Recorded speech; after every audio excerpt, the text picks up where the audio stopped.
It is Saturday night. Once again, this is the Overnight Mouse Party. I'm DM Foss, and so far tonight we've got G Webs. How you doing, G Webs? Oh, fair to Midland. I didn't know you guys had so much adventures parachuting.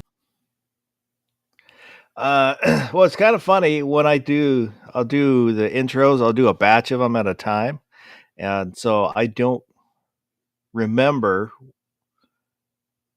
Um, it's almost like it's new to me when I'm watching it,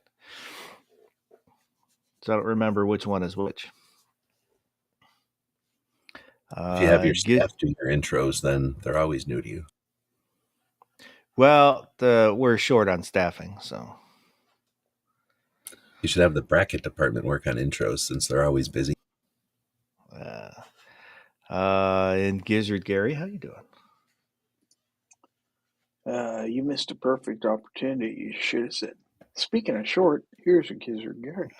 But anyway, I'm doing wonderful, marvelous, as a matter of fact. Thanks for asking.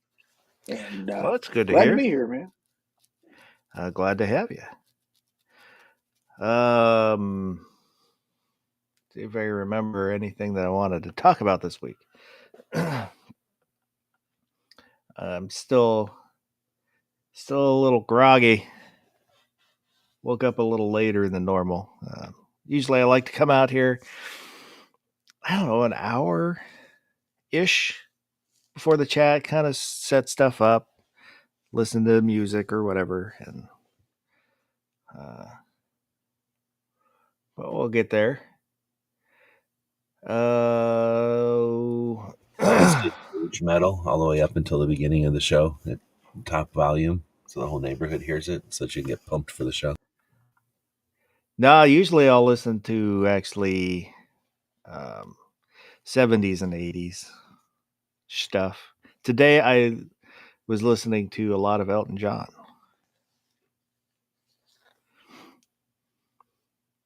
And the Saint. Sir Elton John. Well, I'm not British, so it doesn't apply. Oh, I didn't know that. In England, they call the banner the scroller. At the bottom of the screen, there is a scroller with an email address on tacticalfoss@gmail.com. You can send in comments, suggestions, or pictures within reason. And a link for the Discord server. It's a place to hang out, share pictures, memes. You can get a hold of me there. And G-Webs is always on the Discord. He loves the Discord. Same with Gary. Oh, I like it. All right. Yeah, what if you were in Britain, though? Your studio would be in the garage. I'm actually probably on Discord more than Gizzard now. It's his fault. He started the whole Discord thing. Well, no, there's not ever any traffic on my Discord server. Yeah, Foss is about the only person who ever talks on them. Well, the servers that I'm on, when there's not a lot of movement, every now and again I'll try and get over and then post something, just so something happens there. Yeah, I even created a section in my server for my Boomer Listens channel, but I don't think anybody's ever seen it.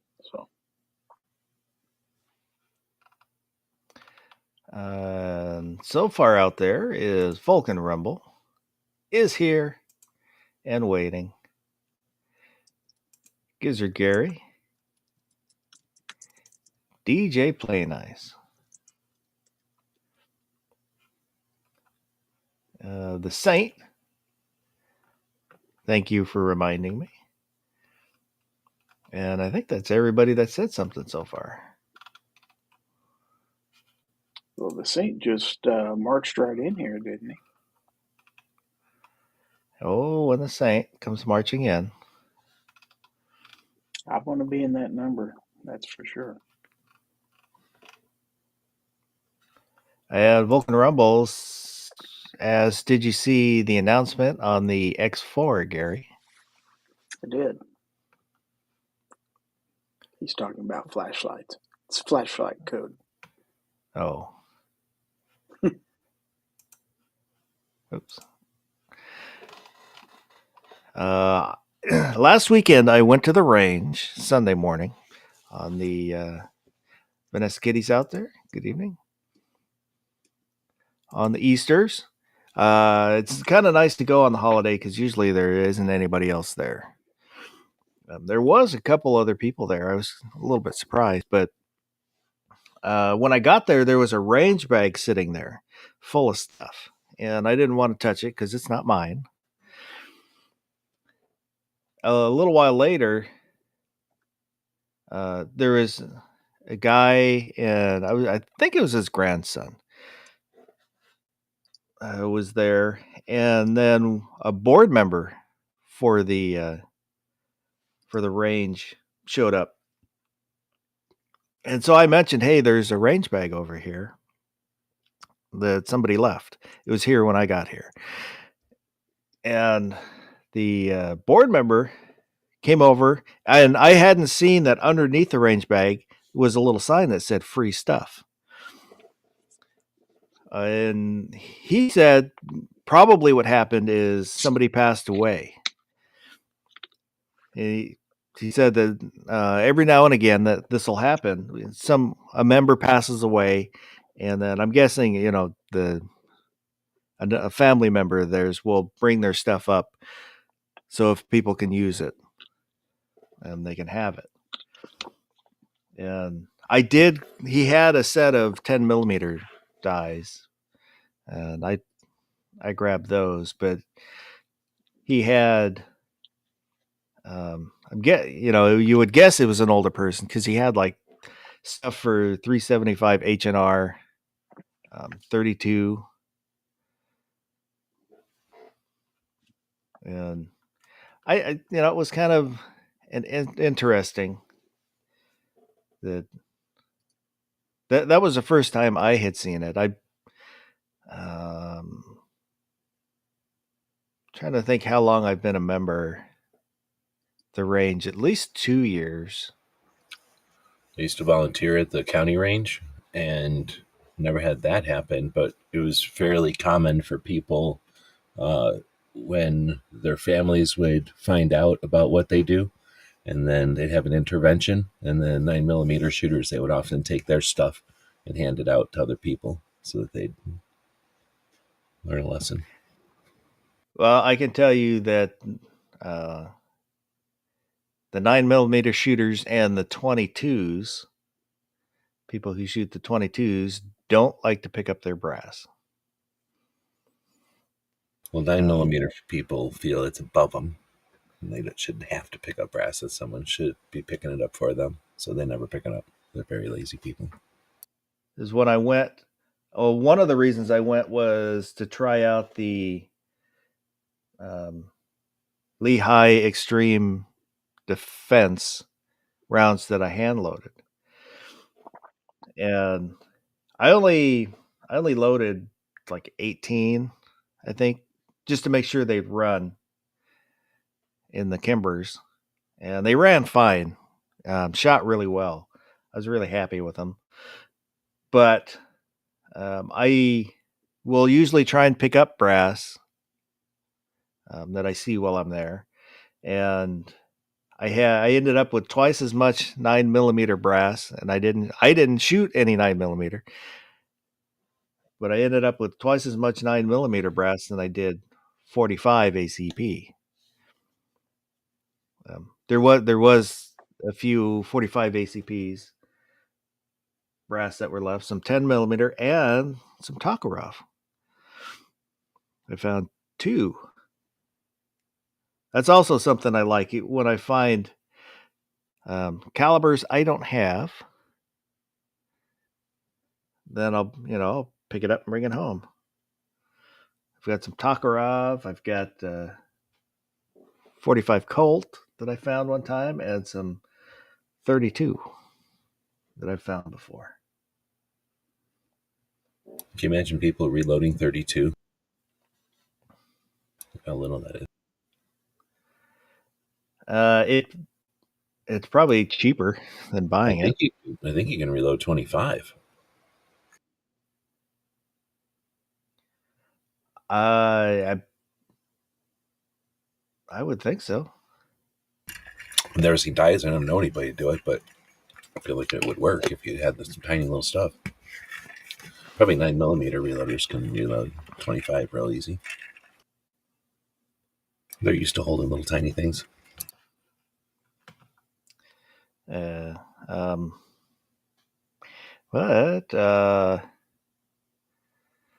Mr. Bob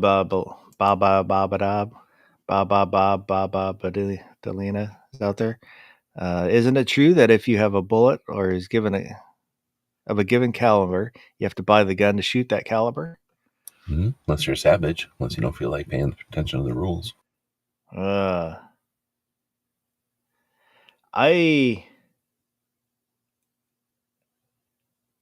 trying to think if I ever have done that. I don't think I've done that. I have bought a gun because I had bought a red dot and I didn't have a gun to put it on. I bought a box of 20 accidentally, 20 gauge, so I bought a shotgun. And I had thought about that because a friend gave me a box of 357 SIG. Well, you're allowed to buy a conversion barrel for something like that for those calibers. That conversion barrels are appropriate.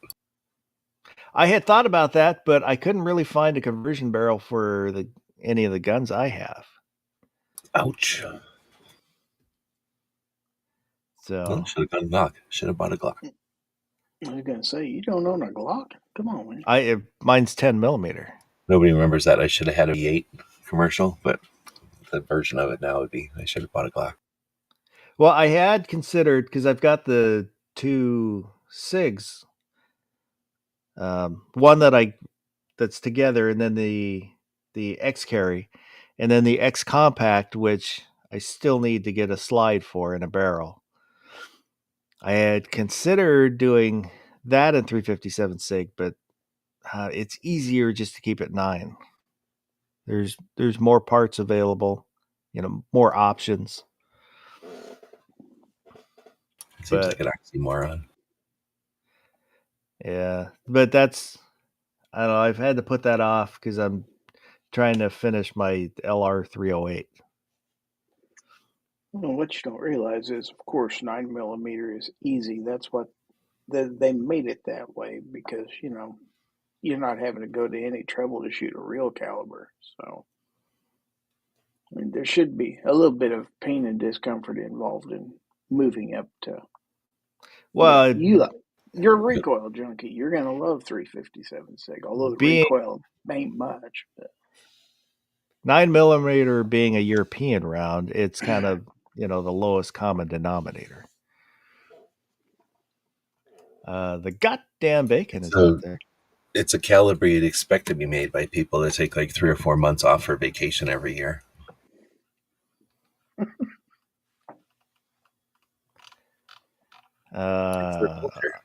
To sit around for 3 or 4 months every year. I took a month off one time because a month off is fine. 3 or 4 months off every year is totally different.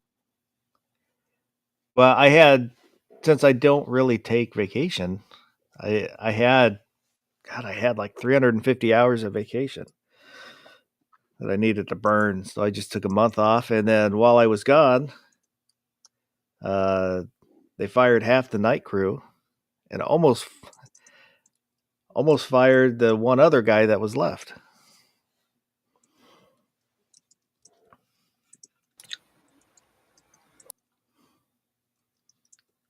But you weren't so good that everybody was standing around for a month after you left. Yeah. But so it kind of got me thinking once again about, do you have a plan for your guns if and when you pass? Do you have a will or a trust or a plan? What's going to happen to the guns? I I've been thinking about that for the last couple of years and haven't done anything about it. Whether to do it through a trust or a will. Right now, the plan is it's supposed to go to my brother-in-law, all my stuff. But I had talked to him about that when I only had 3 guns. Now I have more than 3 guns. Well, I know what'll happen. USCCA or one of those companies that makes $24 million a month will figure out that as the boomers start to pass and we have a massive pile of our generation passing like quickly because they all got born at the same time, they're all going to pass pretty much the same time or, within a range. So I bet you they'll come up with something for people who, this would be the same for like someone with a car hobby or a boat or something that the rest of the family didn't appreciate or care about. But they'll have something where, you can write, oh, you want to give your stuff to our organization? No problem. Just fill out this form and your next of kin will just put all their stuff in this bucket and, it'll have our label on it and we'll pick up that bucket and we'll just have all your stuff and it'll be great. And they'll facilitate that to where widows and next of kin can just, write a thing and facilitate these organizations just swiftly in the night taking entire, what do they call that? Kind of like when you donate a car. Yeah, exactly. Like, somebody passes and their family doesn't want to have to deal with everything. So they'll facilitate that, I suspect. Fine Ape is out there. Good evening. But there's, in reality, if you've got an organization you give a shit about, that's not a new thing. The idea of leaving your stuff to something, like a school or a church or a group or something, like, I'm sure that's going to be a factor once we have a massive piece of the population kind of passing real quick. Sergeant Joe Smith is out there. He said, I got no friends or family or no one to leave all my guns or fortune to, so I guess the county will get it all. Yeah, my wife and my kids don't want anything to do with the guns, so and I want to try and make it easy so my wife doesn't have to deal with all that. That's kind of why I had talked to my brother-in-law about it, but I need to kind of get it officially in writing somehow that it goes to him. That way, to make the process easier for everyone.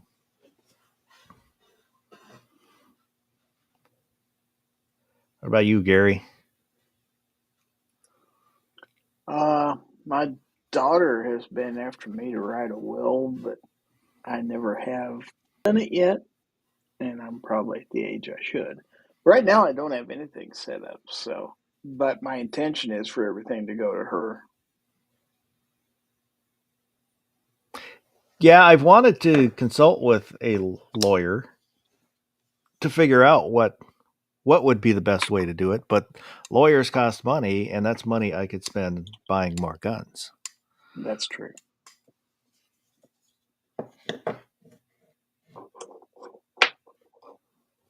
All the more reason somebody making $24 million a month is going to be sniffing around and go, oh, you know what we can do? We can facilitate that for people. We got lawyers. It would. Yeah, I don't know if they do. Well, they got into doing like trusts and stuff. No, because they've been selling to people who are scared. So you sell to people that are scared who are young because they haven't lived life yet and they don't know what's coming. So they're scared of what might happen and they buy the insurance or they buy whatever it is that makes $24 million a month. And I don't think their main customer right now is the 65 plus. But again, once that portion of the population starts to pass, we'll see stuff catering towards that. don't we pay attention to the commercials and stuff and things that focus on that sector? Like, maybe I'm close enough to that age that I'm seeing some of that stuff. Like it's, I get a little residual stuff that they get advertised, or I see it when I go over to my parents' house or something. But that's a massive piece of the world, really. Like the whole. I mean, we're not the biggest country in the world or nothing, but we're a big. What do you call it? We're a big consumer, and I don't know what is the portion of the boomers in our population right now.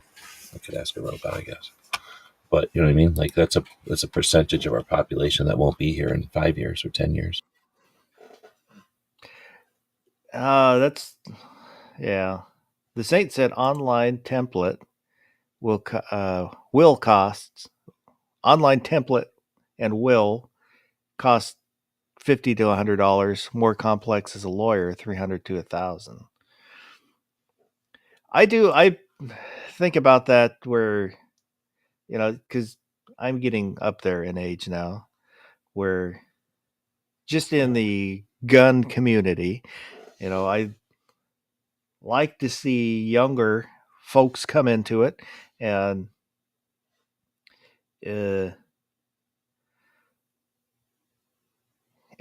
ones that are sensible, and it's not just let's go out and shoot a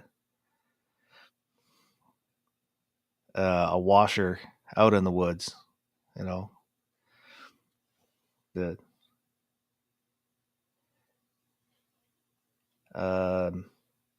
Ready for this? I asked the robot, what portion of the population of the U.S. is the baby boomers in 2025? What portion do you think? Like what percentage of the population before I say it? 15%. Gizzard? Higher. Probably closer to 30. Okay. So as 2025 baby boomers, Americans born between 46 and 64, they make up 27 or 20.7% of the U.S. population. So about 1 out of 5 people in the United States is a baby boomer. Based on the population, around 69 million. Our total population is 334 million. It says this demographic is a milestone and is significant. In 2025, that's when the median age of the baby boomers turns 65, ushering in a period when they're going to call this peak 65. During this time, 11,000 plus people turn 65 every day, leading to substantial impacts on retirement systems, healthcare systems, and the broader economy. The aging of the baby boomer generation is contributing to a notable shift in U.S. population age structure. By 2034, it's projected that older adults will outnumber children for the first time in U.S. history. So adults will outnumber children for the first time in U.S. history. I don't think there's too many things in U.S. history that we've experienced other than the internet, right? Like that are the first things in U.S. history, highlighting the long-term implications of this demographic trend. I don't know. So I think that we're not really understanding that 1 out of 5 people in the United States just won't be here in a few years. And I don't think we realize that that's a significant thing since think about how much wealth they own, like how much of the country is theirs. Like, it's just interesting. A lot of people like to think like the wealthy people own it all, which is, really cool way if you want to be led by other people, like to think about it. But in reality, most of it is houses and gun collections, right? Like think about the car collections and the boats and everything else that people have done with their whole lives, and now they're going to be left with, or their families are going to be left with, what do we do with it? Or what even is it, Yeah. But with guns, I mean, think about what guns 65-year-old people have and what guns 20-year-old people want. Like there's just not a connect there. There's going to be some of the guns I'll like, like some of the guns you guys might like. But young kids, like they only care about their grip angles and the red dots and what they're told to buy. What they're told is concealable. And I'll bet you 1 out of 17 guns of an old person is concealable, right? Yeah. That's interesting. I had not thought about that. boomers reversed mortgaged out. Oh, I never thought about that. I don't know nothing about finances, but that's an interesting aspect because how many of them are fiscally responsible? I think most of them are, but they can't all be, right?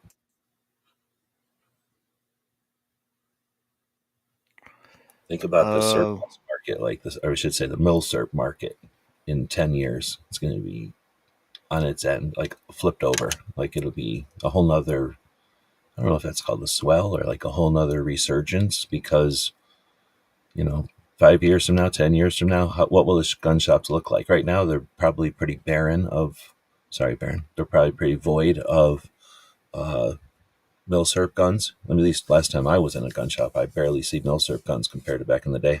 But in That's 5 kind of what years, I've been what thinking shops about gonna look lately like? is the milsurp market has dried up, and saw somebody talking about that where now it's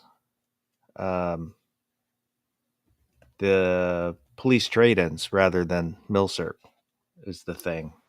Right. Because again, that's kind of dipping into that, right? The police, well, what'd you say? Police trade-ins? Yeah. Oh, you Well, mean like and service surplus. guns? Okay. Yeah. I was thinking more like crime guns and police turn-ins and lost and found and confiscations and shit like that. But that's not. I was thinking that would claim stuff out of people's collections, but we're talking about something else. Oh, and there's a link. I don't think I pinned it. Hang on.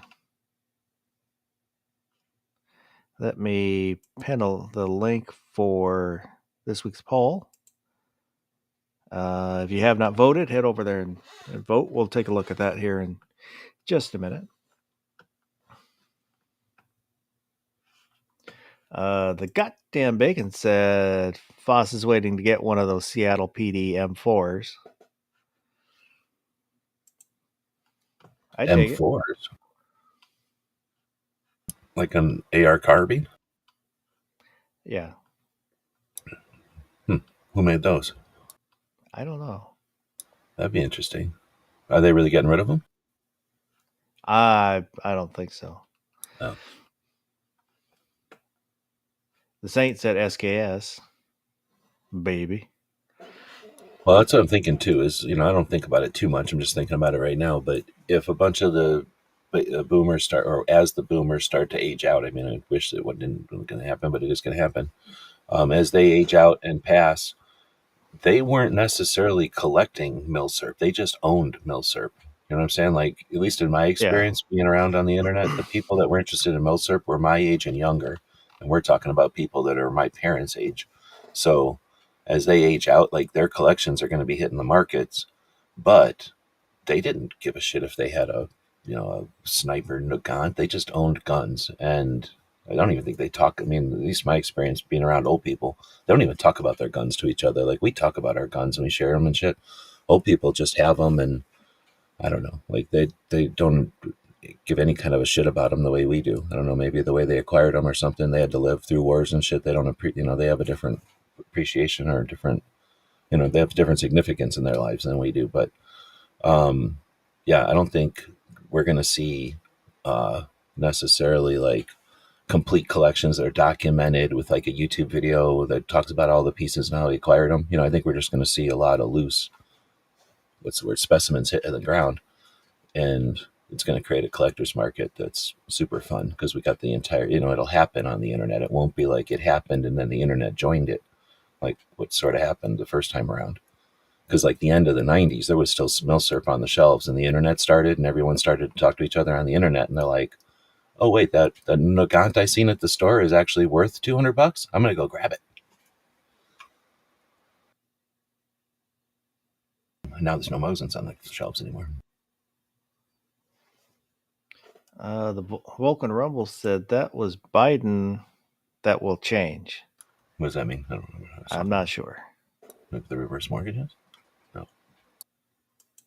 I didn't know if you knew what that meant. No. I'm just blabbing. That's not like I sat around thinking about the boomers aging out. I just thought about it as we're sitting here talking. I do think of, like I said, I do kind of think about that now and again. I'm not too Just worried about it. All you got to do is wait for another month or two, and then we'll be able to download our brains into ChatGPT, and then pretty soon after that, we'll have little robots we can download our consciousnesses into.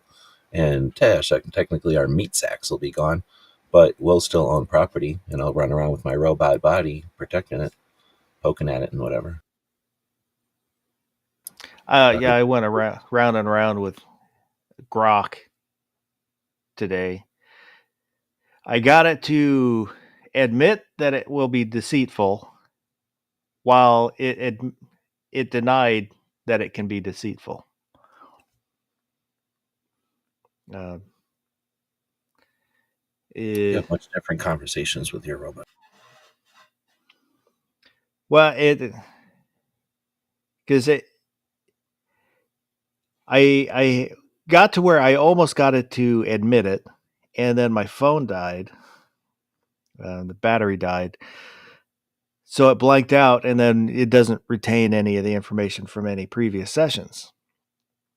So I started another conversation with it, and it told me it does retain information, and then it told me, but there must be some kind of problem. I can't access it.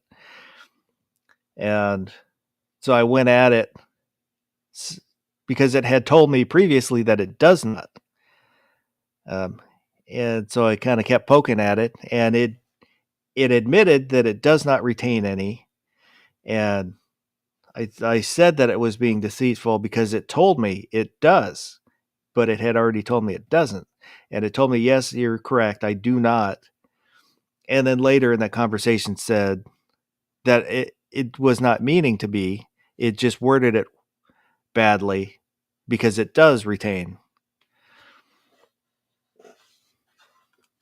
I feel like if you keep getting on its nerves, one day and Robot Hit Force is just going to show up at your door silently and you won't even know what happened. Yeah. Oh, X Adam 1's out there. Fossil's getting real with the questions, and AI killed his phone. Exactly. I have had in the past where I would answer, but your battery's dying. No, it says I got 89%. Oh no, it does say I only have 9%. I've had it, not Grok, but one of the other AIs tell me that I think we should change the subject, and then ended the conversation, and then quit responding to anything that I said. I think I've seen you do that. I've been watching. I think I've seen that happen.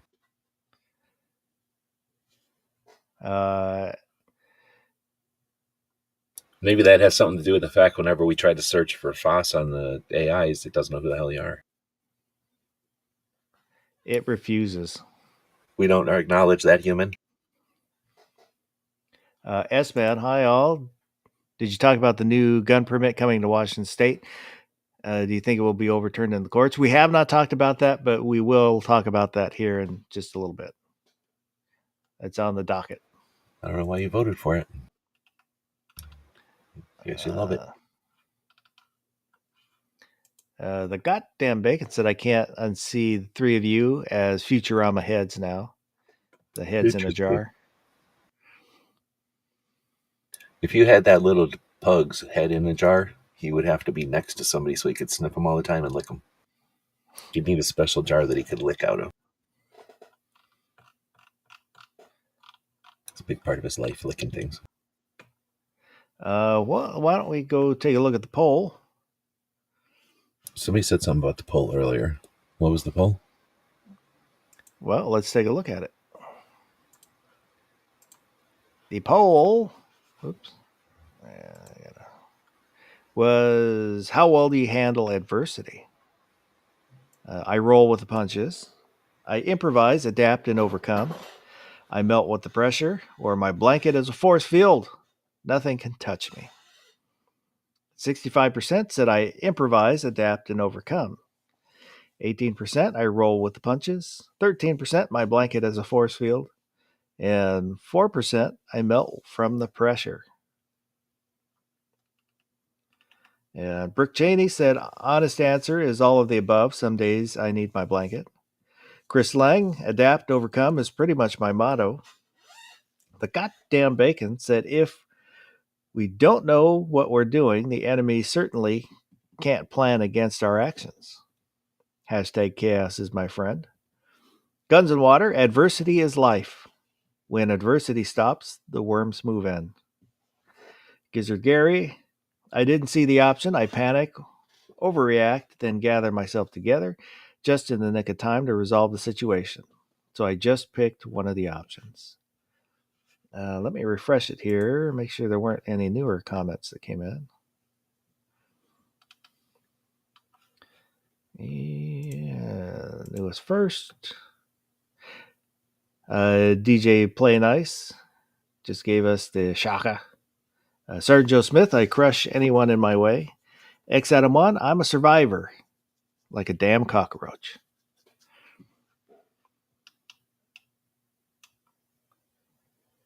For the most part, I guess I fit in the improvise, adapt, and overcome. There is now and again where I need a minute or two to gather myself together, take a deep breath, and then figure out what needs to be done.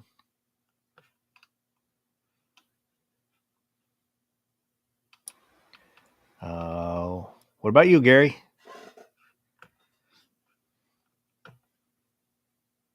Uh-oh. What about my what? You want to know what exactly. I answered? Let's see. Improvise, adapt, and overcome. Like I said, the option I wanted wasn't listed, so I chose one of the four. I mean, I eventually do figure it out. I just, I procrastinate. It's in my DNA. What can I say?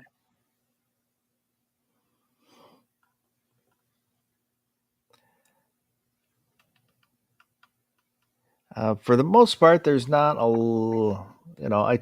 live a quiet personal life, and I don't go looking for adventure. So now and again, when things happen, you need to deal with them, so you deal with them. Well, I thought about starting up a support club for procrastinators, but I just never get around to it.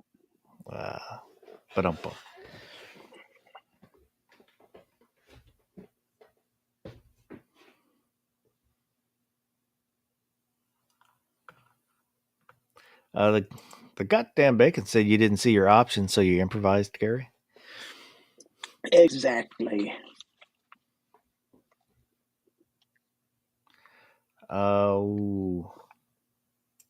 X Adam 1 said, I see more comments than what you're showing. Was that before I refreshed or after I refreshed? Yeah, that was a while ago. Oh. Well, I look at it like a landslide or an avalanche or something. You can see that coming at you, and you can hunker down, right? I guess that's the blanket one, and you're going to stay put, and it'll pass, and you'll have all this shit on your shoulders, but you'll be where you started, right? You didn't go nowhere. And then there's the option of jumping up and being in the mass of snow or dirt that's falling down the hill. That would be the roll with the punches, I guess, because you don't really react as much as accept what's your fate, and you're probably going to end up down the hill, if not beat up. So I look at the adapt and overcome as if, you think of it as a landslide. A person who's paying attention is going to jump up and just start running, and the land will keep flying underneath of them, but they may even gain, altitude in that situation. So I think once you figure out that, like somebody said in one of the comments, that it doesn't stop, right? It's a consistent part of life, that there's adversity. It's just a part of life. Once you figure out that you can learn from adversity, and you can do, when there's chaos around, you can figure out how to deal with it. And after a while, potentially succeed through that, or, progress through that. Then it just becomes a part of life where you're not looking for it, but you're not scared of it happening, and you're able to deal with it. I think that's when we get older, that just happens as being old, right? That's why old people can handle shit so much more decently, or whatever, like capably, because they've been around it over and over and over. So I think it's inevitable. And we're old audience, so that's probably why we all picked it. But I think some of those others you might have to do a few times or have them happen to you before you figure out there's an option. That's my answer. Mandatory carries out there. Can't stay, but I'll catch the rerun in the morning, maybe Monday. And XM1, I've seen people online talking about hardship coming in under 2 months regarding product availability and prices. Do you believe that? Should we start buying toilet paper and ammo now? I don't think so. I mean, you can if you want to. If everybody was friends and they were concerned, I'd be concerned. But right now, half the country hates the other half because of who they like, as far as politically. So there's no way I'm taking advice from any of the people who think of the advice they've given us over the last 5 years. There's no way I'm taking advice from them on, like, they didn't become experts on tariffs or the economy last week or 2 weeks ago, whenever it first got introduced.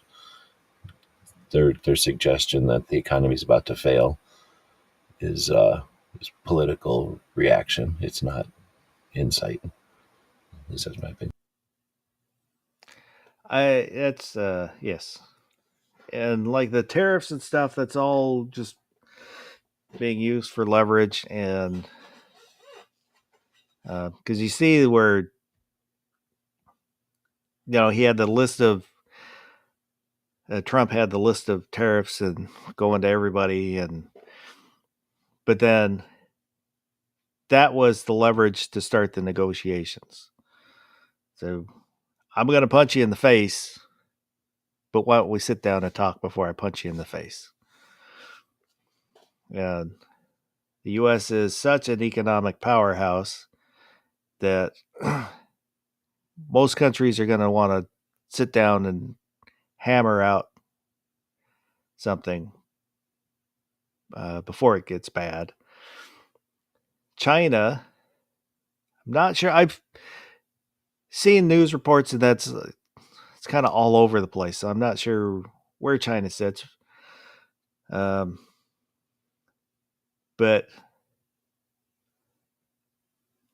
I think it can work. China depends on the U.S. for a lot of its economy. We buy a lot of cheap Chinese crap. So you just have to weather that storm, even if prices go up a little bit. If we can wait it out, we have to come out on top, because if the U.S. fails, it topples pretty much everybody else except maybe England. England has a lot of money too.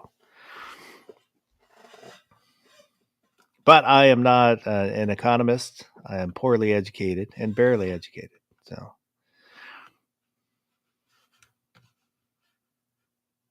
as a whole, like as a group of people, we only, like as the country, only look at this stuff pretty much when we're told to anyway. Like, you know what I mean? Like, we're not experts at this stuff. Like, we put on our expert hat every time the thing changes. But, 5 years ago we were medical doctors, and then 2 years ago we were, I don't know, whatever we were supposed to be worried about. We were worried about that. And now we're supposed to be international financial experts, as if anyone thought of the word tariff in the last 20 years unless they were told to. You know what I mean? Like, we're not. So when you look at that spectrum of stuff, I listen to a lot of the military interview shows. So because it's a topic of the day, they have on people who know about China, so they'll have somebody on, they'll talk about some aspect of China. A lot of times it's about fentanyl and stuff like that. And you look at those folks, and that, I'm going to call that like a pragmatic look.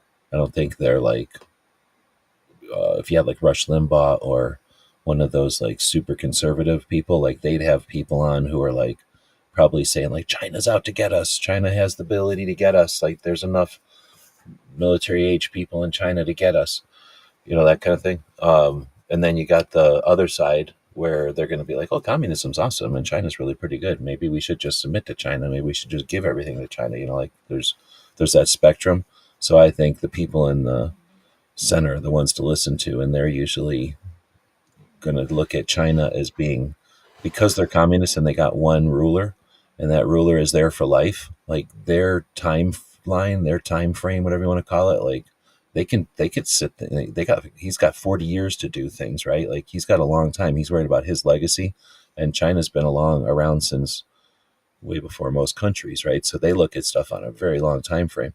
And everybody in the world knows that we change our mind every 4 years, sometimes drastically every 4 years, right? Like every once in a while, we have the same opinion for 8 years, but most of the time, we're going to flip flop between liberal and conservative almost every 4 years. So most of the rest of the world, I think, I agree, they know that we're a huge customer, and they're worried about what we do if we act up, like if we get weird. But I don't think we're taken all that seriously by some of the countries like China, where that guy is there for life, and he's playing a long game compared to what we could ever do. Like we can't even, we don't even, there's no possibility that we could do anything long game, can we?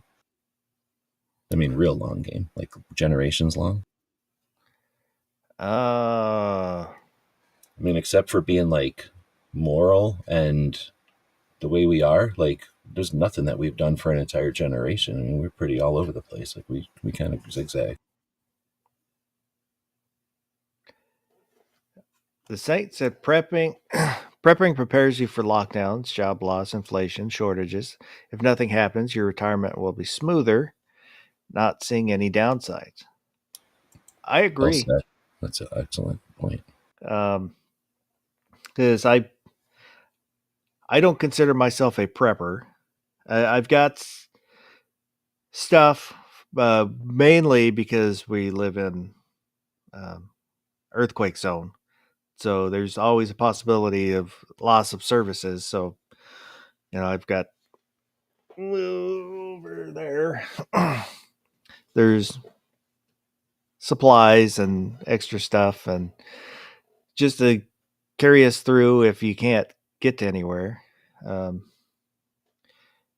And I always encourage people to save money when you can, even if it's a little bit. It adds up over the long run if you do it consistently.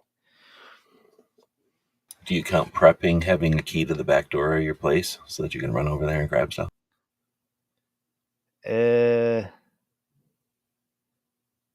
Well, what do you? Your work, I mean. Oh. No. But Those days was preps. He would just run to work, grab a bunch of nuclear rods or whatever, run home, and he wouldn't have to ever pay for electric again.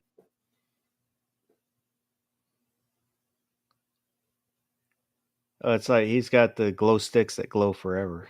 Yeah, exactly. Like you break these glow sticks, you never have to worry about them not glowing. In fact, your hands start to glow.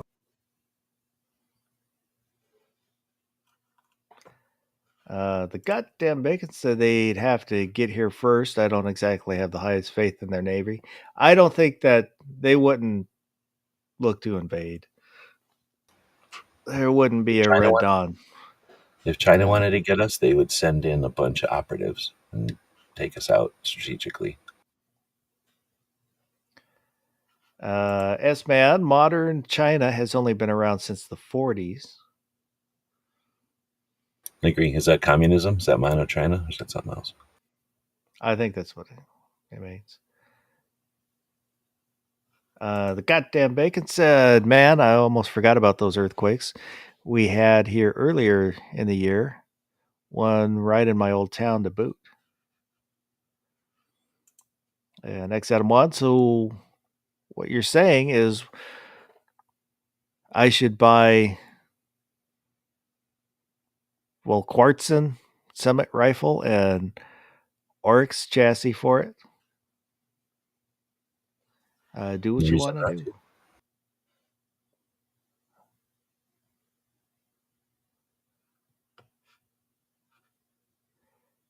The Saint Foss Nutridium gun sights. Oh, there you go, Gizzard. You can just get a little device and strip off strips of the nuclear sticks and turn them into sights. Yeah, they won't let me in there anymore. Carrot peeler.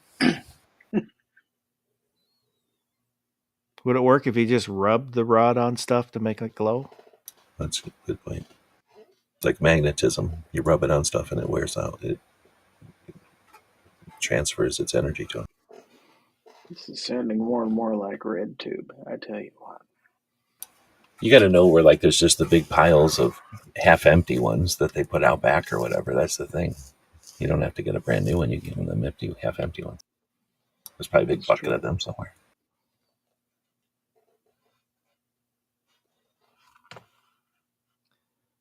And to touch on what S-Man was asking earlier, Washington has passed a permit to purchase.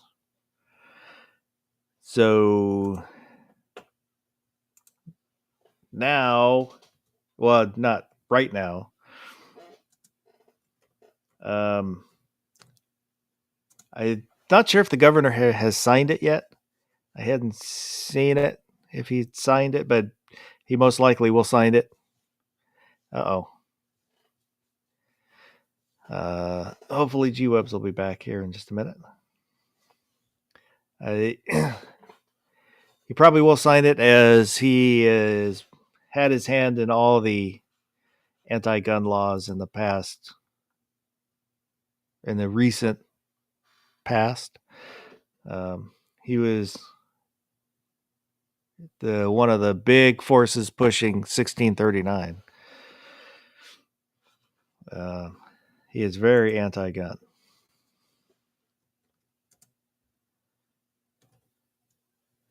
So my first reaction was, fuck them and their law. I will not buy a gun. I will not play their stupid game.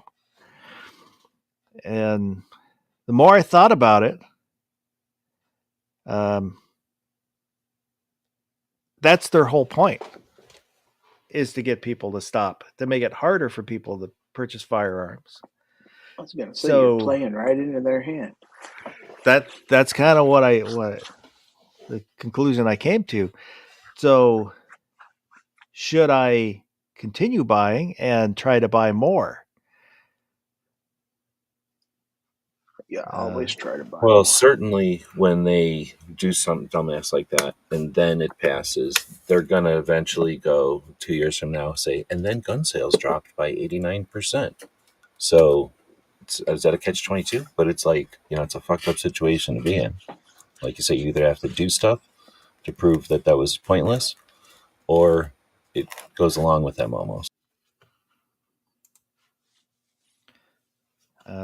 So I'm going to put a poll on the YouTube chat here and let everybody vote.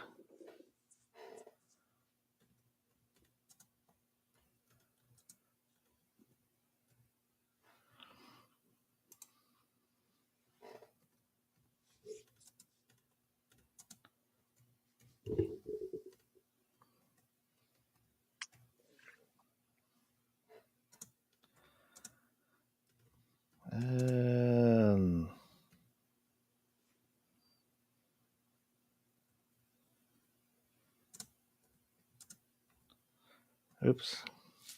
Hang on here. Over.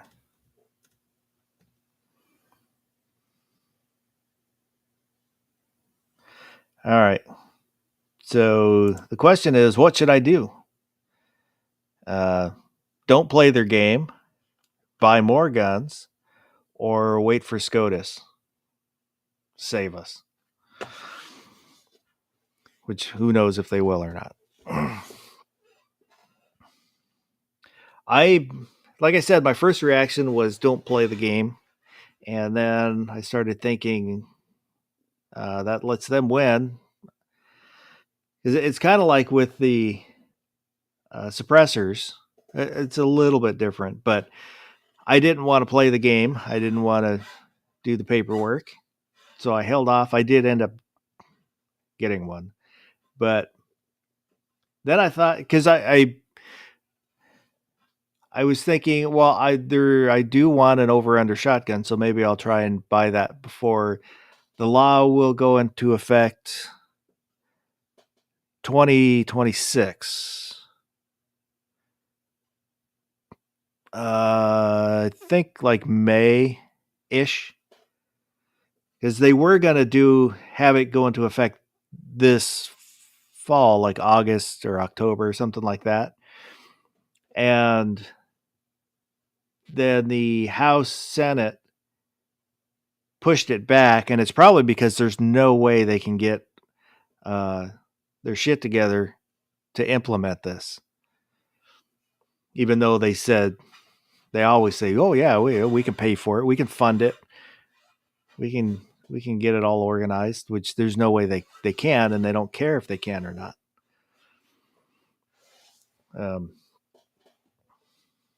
So I'm not sure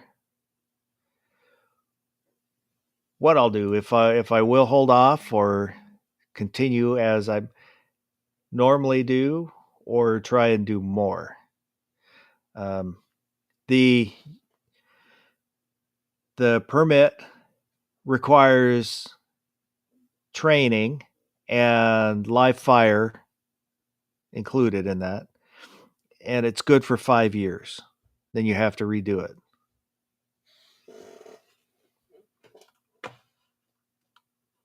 Can't buy our gun without a permit. Can't get a permit without shooting a gun.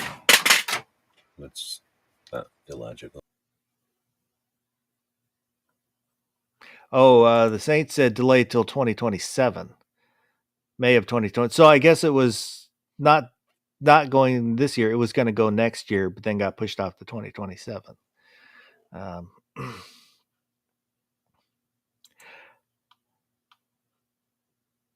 X Adam wants to reduce, not eliminate.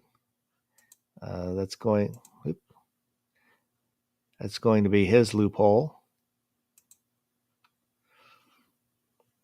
And S-Man, I went to a Gunsmith FFL. He told me he was leaving the state and said other ones were leaving too because of the new law in Washington.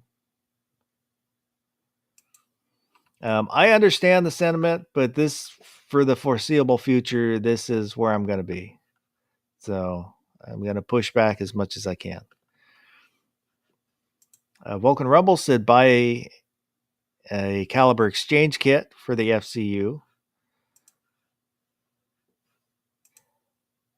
The goddamn bacon said, if you can't win by the rules, change the game. That was our motto for tournaments. Yep, I agree. It's stupid to play within the confines of the existing, whatever you want to call it, like infrastructure or paradigm or whatever, when we have no obligation or need to do so. In fact, we're only going to lose. Stacked against us. That's why they keep fucking playing in this situation. And I believe the alternative to that is awareness and education. That once the other side isn't scared of guns, then there's no leverage against gun owners.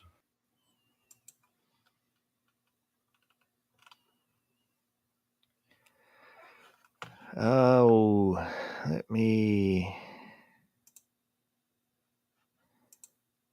They already portray what X Adam 1 is saying, and I don't know if I got glitched here, so I don't know if I missed when you addressed that one.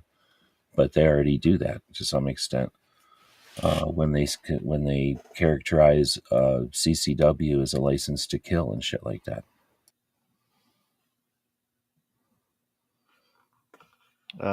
S-Man said just get a 3D printer. What's a 3D printer for? Oh, to make guns? Yeah. I don't want to be restricted to 3D printed guns, though. They just look like guns. They're not real guns yet.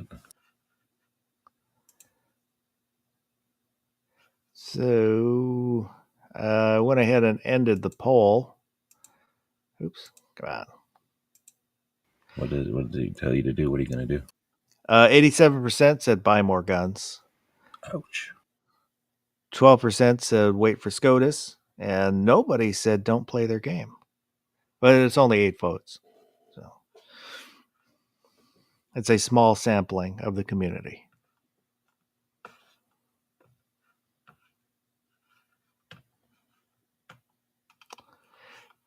Yeah, I'm not sure exactly what I'll do. Because I had thought about slowing down anyways, but I don't know. I don't like that I don't like what's going on. I do not like it, Sam. I am.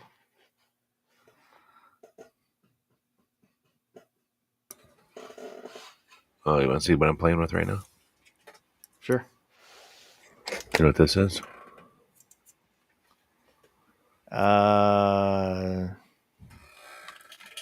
No. Gizzard? Any ideas? See what it says on there? I can't see. It's a Dell. Dude, Is it a rugged laptop? Not quite. Almost. Oops.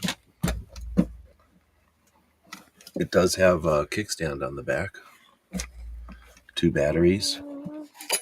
It has a stylus in the top here. How cool is that? And this cool handle. It reminds me of a Robotech handle. Or a Robocop handle. It's a tablet. This is a magnetic thing that just clicks on. How cool is that? Ah. Right? And then when you turn it on, it'll all light up and stuff. And it's got Windows on it. It's Windows 11. I just put Windows 11 on it. And it's touchscreen. So this I can take off if I want, but when I put it on, it becomes, right? And then all these ports got these covers on them. Pretty neat. Is there anything else good about it? I think that's it. But anyway, these are out of cop cars. This was in the Tucson cop cars nowadays. They put these tablets in them. They upgraded, I guess. How much? This is $900. How much do you think I paid for it? $5. I wish. That'd been awesome. 75. 150, but it's still pretty fun. So my cop car doesn't really work right now, but now I have a rugged laptop type looking thing for it. I guess I'm in the BIOS right now. I forget how I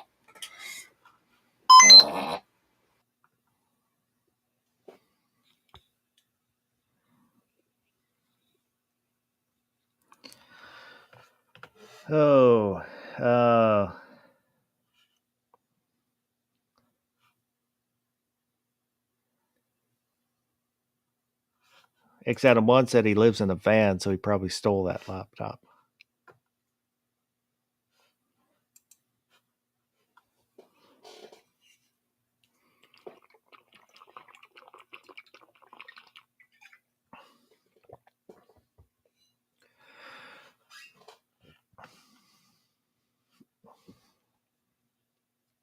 So I will take everyone's comments into consideration. I still have a couple years here to decide what I want to do. Would it be the same or different, or if I kept buying guns but sold guns in order to have money to buy more guns? Yeah, there ain't nothing wrong with getting a level of whatever you want to call that and then selling stuff. Because, I mean, I can tell you from owning guns my whole life, like I was born with a gun, technically. So I've had them since I was a little kid. What do I want? My little kid guns? I mean, you got BB guns when you're a little kid, right? Do you got your BB guns still? You care about them all that much? Like you might keep a BB gun or something if you're going to have kids and you give your kids your BB guns or something. But do you want to...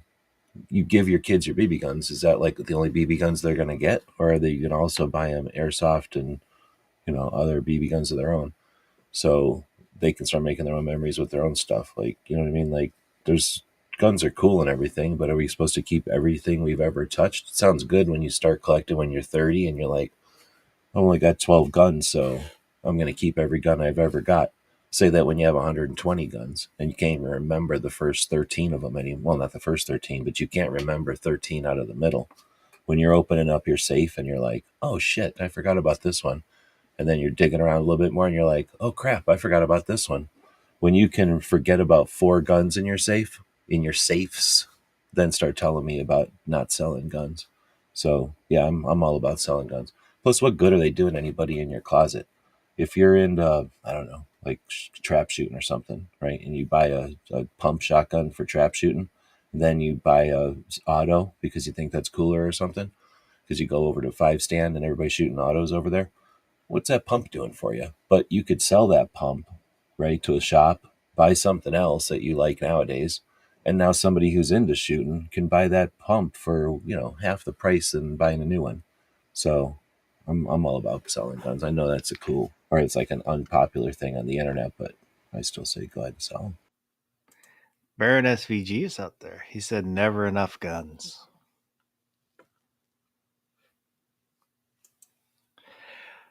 I am very bad about selling things once I have acquired them. I will consider it and then not want to do it. Well, I'm not complaining about finding guns that I forgot I bought, or like that happens all the time, especially when I was going to gun shows all the time, because I'd go to a gun show and I didn't want to waste my time going to a gun show or waste my money paying to get into a gun show.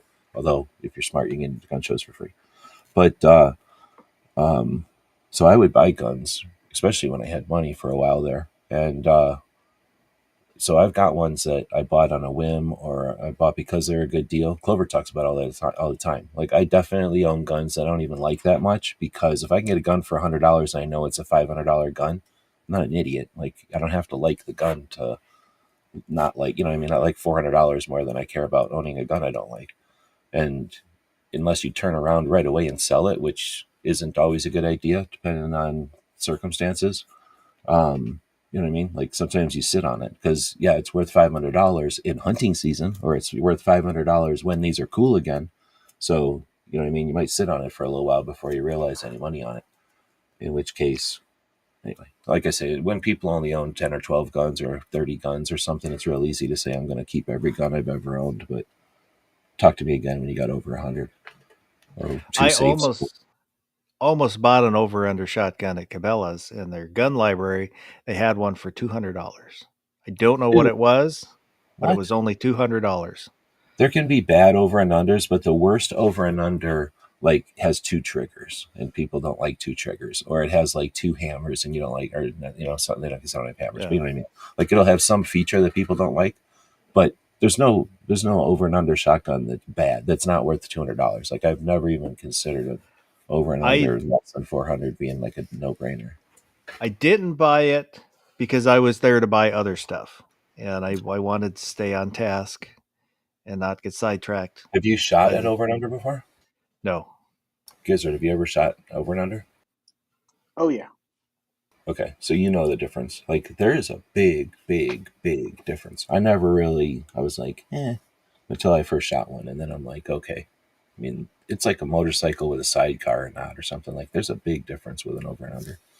Oh. And usually, like I say, they're like you can buy a cheap $100 shotgun. You can't buy like a cheap over and under, because I don't know if it's the wood or something about it. Like, they're lighter guns. Like, they are. I've never picked up an over and under that was heavier than any pump I've ever picked up.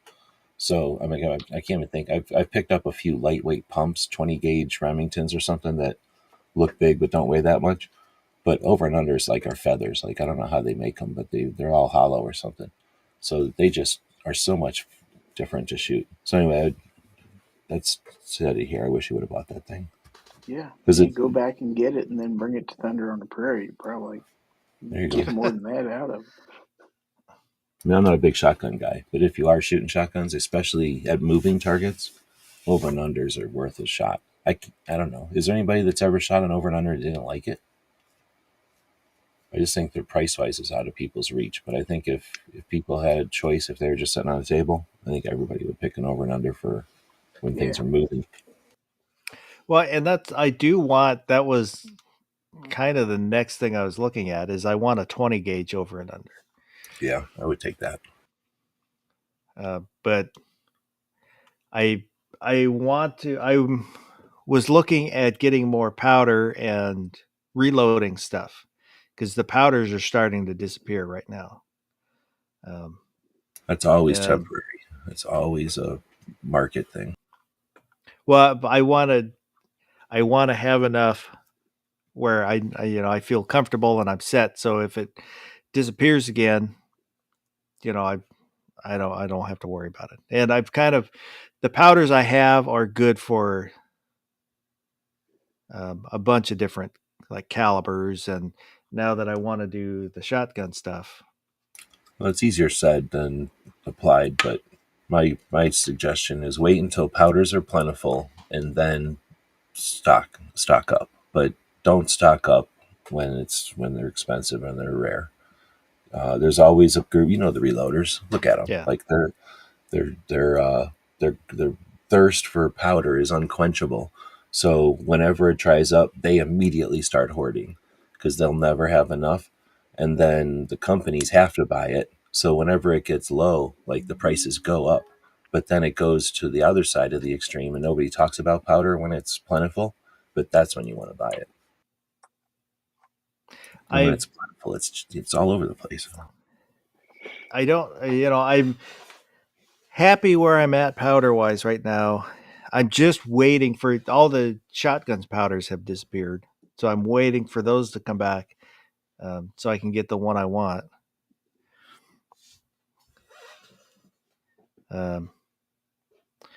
But well, let me go back up. There was, I always forget I can star things. And so when I go back to try and find comments, it would make it a lot easier. So,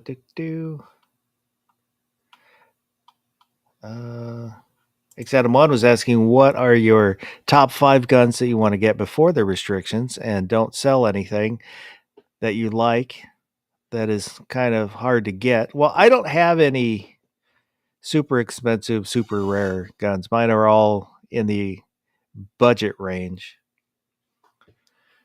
And well, but I guess he's saying like don't sell a gun that would be banned so that you would not be able to replace it. Yeah, the only stuff that would be banned is stuff that's already banned, so I can't sell it anyways. Well, not in state. Well, I believe in dollar cost averaging, but not when it's super expensive. When you know that it's going to go down again, is all. I don't know. I don't really have a list of guns that I want, other than like the shotgun I've been thinking about doing. Want to finish that SIG, but those are, the SIG I already have. I just need parts. The over and under shotgun,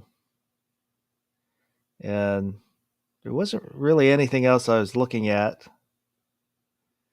that I other than, I would like more 1911s just because I like 1911s.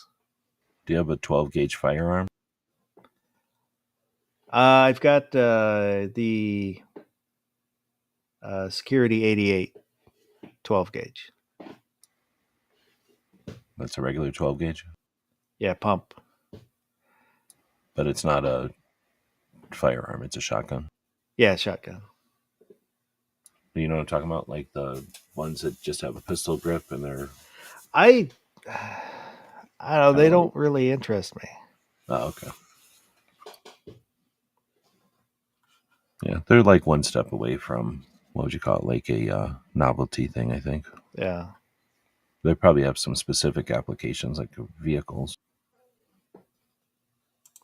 Mr. Bob said 2 things. One, we're not your real dad, so we shouldn't be telling you what to do. And we're the internet. How many good ideas come from the internet?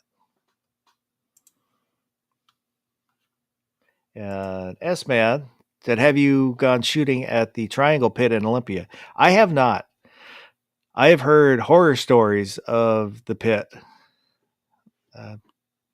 And I belong to an outdoor range, the Capital City Rifle and Pistol. Capital City Rifle and Pistol. That's where I go. I used to also belong to the I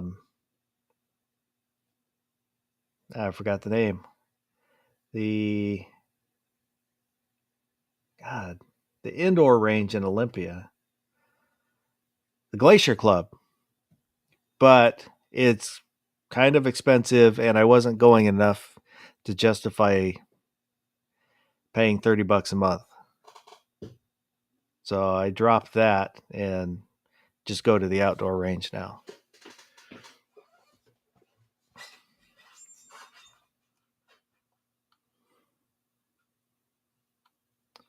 But yeah, somebody I know was telling me last time he was out there at the pit that while people were shooting, there were guys downrange riding their motorcycles on top of the berm that people were shooting at.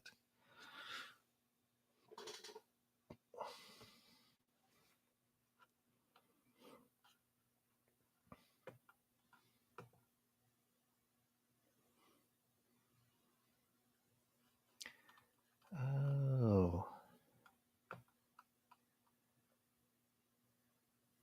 So that sounds like it's on public land, and that's Yeah. typically like in Arizona. That's a tough one because you've typically got like sheriff with authority, and then depending on who owns the land, like Forest Service or state land. I don't know what you got up there for land ownership, but a lot of times those have like overlapping jurisdictions, basically. So in order to imply any kind of rules or whatever, you got to get those entities involved, and then that's easier said than done, because then they have like the people who patrol there, and often it's not like it's the one person's job, so you got to find the supervisor who's in charge of that like group of people. And even when you get all them in one room, if that's possible, because they can't just do what they want, right? They're government employees, they don't just get to join whatever meetings they want, they don't have to do anything. So once you figure out a way to get all them together, then you got to get all the people who use the public land. And like you said, just in that scenario, that's shooters and off-road fuckers, and they have a whole nother, like they'll say that guns tear up the environment or leave a bunch of mess, but four-wheelers and motorcycles and shit, what they do to the trails and what that does to erosion and what that does to the public shared lands is also debatable. But you'll usually, I don't know if you have horseback riders up there, but then you get people like bird watching and all the other things that you're allowed to do on public land. You have to get all those people together, and it's just a mess. So having things like that where different people's different areas of interest both want to use public lands, that's that's a difficult thing.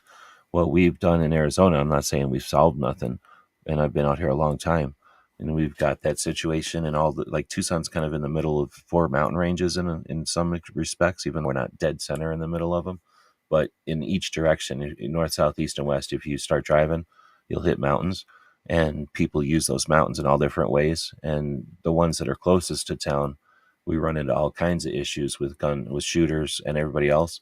And the thing is that we had a big enough contingency of shooters to bring all those different entities together that I described. And when we did, shooters were the only people that showed up. So we got to basically say, leave us alone, right? And luckily, because if a bunch of bird watchers would have shown up and only two shooters would have shown up, they would have said, leave bird owners alone. And they would have shut down all the shooting areas, So, I mean, there's potential there to help mediate that or whatever. But I think what happens is people will just ignore it until an accident happens, and then they'll shut it down. That's typically what happens. They'll just shut it down to everybody's use. The state said Department of Natural Resources usually handles Washington shooting pits. Department of Natural Resources. And X Adam 1 said, off topic, do you have someone that can access your phone in the event of your passing? Family friend lost their 25-year-old daughter in an accident trying to retrieve last day photos without a passcode. My wife and my oldest son know I use the pattern lock, but they both know that I don't care if I don't have any secrets on my phone.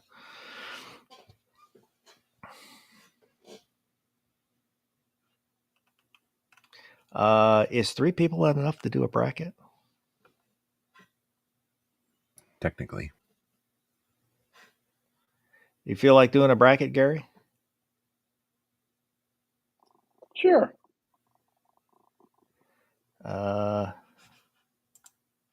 Let me do this. Let's get it on!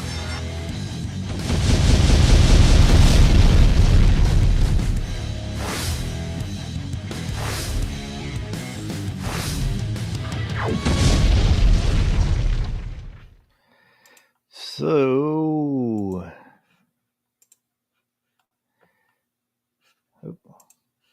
this is a bracket of kids' games. Games you played. These are kind of when you're in elementary, when you're a real little kid. Which is the best game? We've got Red Rover. That's where you got 2 lines of kids holding hands, and you call out somebody, Red Rover, send whoever over, and they have to run at your line and then try to break through. Tag, and that includes any version of tag, kick the can, stuff like that. King of the Hill, also known sometimes as King of the Mountain, where you've got some like dirt pile, some kids on top, and everybody else tries to knock him off and become King of the Hill. Hide and go seek. Oh, that's kick the can. Sorry. Tag, I was thinking like freeze tag. But hide and go seek, and these are, any variation of these games. Musical chairs. 4 square. It's where you draw out 4 squares and then you bounce the ball, and if you don't catch the ball, you're out. Red light, green light. Duck, duck, goose. Horse. And these are all games that it's not organized like baseball or basketball or stuff like that. It's just a bunch of kids hanging out and decide to play a game. Hopscotch. Cops and robbers. Mother May I. Simon Says. Marbles. When you've got draw a circle and then you got your marbles in the middle and you got your shooter and you knock the marbles out. Dodgeball and capture the flag. Any questions or comments on any of these games? I definitely didn't play all of them, but do you understand all of these ones, Gary? I think so. I've probably played most of them. Our playground had 4 square grids that was painted on there, so we didn't have to draw squares. The goddamn bacon brought up tetherball. Tetherball kind of sucks. It's not really a fun game. It's basically whoever hits the ball first wins. Mm-hmm. Big strong kid usually wins every time. Yeah. So let me go up here and I will shuffle the teams up.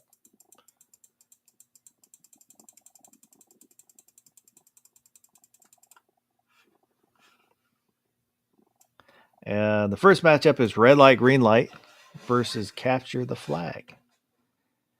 Gee webs. capture the flag for sure. Capture the flag. Gary. Yeah, I think capture the flag sounds like more fun. I will have to probably agree with you. I was kind of wondering if there was a female on the panel, would their votes be different than ours? Because like capture the flag is a lot of physical running around and Yeah, for sure. with Strategy depends on how big a yeah. game you're playing, but yeah, girls never played that. So now we've got Mother May I versus Hopscotch. Mother May I is where one person is designated as the mother, and all the other kids line up and ask, Mother May I take 5 steps? And that whoever's playing the mother or father or however you designate that person will say yes or no, or change how that kid can move, and the goal is to get to the mother.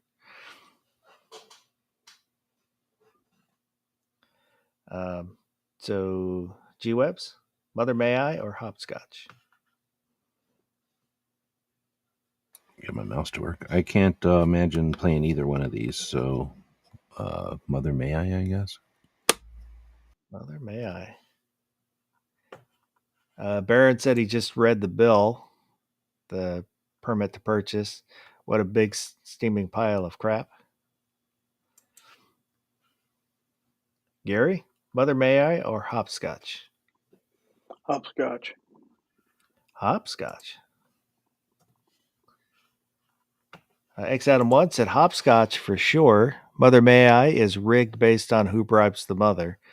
It's a favoritism type game. AAF American Ammo and Firearms is out there. Good evening.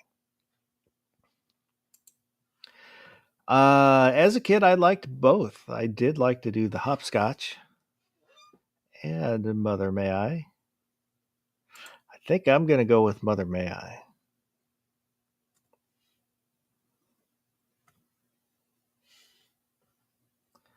So now we've got King of the Hill versus Horse.